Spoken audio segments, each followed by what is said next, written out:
नमस्कार मित्रांनो, आयसीआयसीआय बँकने एक मोठी घोषणा केली आहे।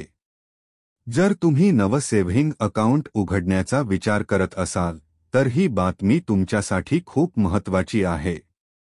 1 ऑगस्ट 2025 पासून आयसीआयसीआय बँकने नवीन सेव्हिंग अकाउंटसाठी मिनिमम एव्हरेज बॅलन्स मर्यादेत मोठा बदल केला आहे। चला पाहूया वेगवेगळ्या शाखांसाठी नवे नियम काय आहेत। मेट्रो आणि अर्बन शाखा आता 50,000 रुपये आधी 10,000 रुपये होतं। सेमी अर्बन शाखा आता 25,000 रुपये आधी फक्त 5,000 रुपये होतं। रूरल शाखा आता 10,000 रुपये आधी 2,500 रुपये ते 5,000 रुपये होतं। लक्षात ठेवा, हे बदल फक्त 1 ऑगस्टनंतर उघडल्या जाणाऱ्या नवीन अकाउंटसाठी लागू होतील। जुन्या अकाउंट धारकांवर याचा परिणाम होणार नाही।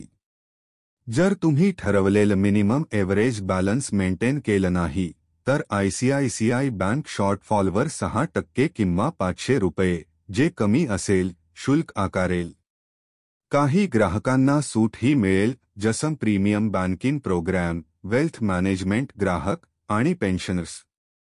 जर तुम्ही नवं आयसीआयसीआय सेव्हिंग अकाउंट उघडण्याचा विचार करत असाल तर तुमच्या शाखेची category urban, semi urban, rural तपासून घ्या।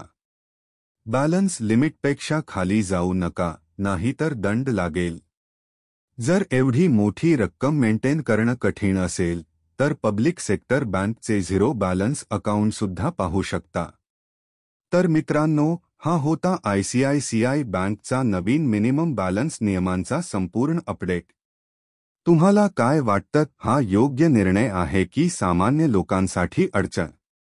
कमेंटमध्ये तुमचं मत नक्की सांगा आणि हो, व्हिडिओ लाईक करा, चॅनल सबस्क्राईब करा आणि बेल आयकॉन दाबायला विसरू नका, ज्यामुळे असे व्हिडिओ आणि माहिती तुम्हाला नेहमी मिळत राहील।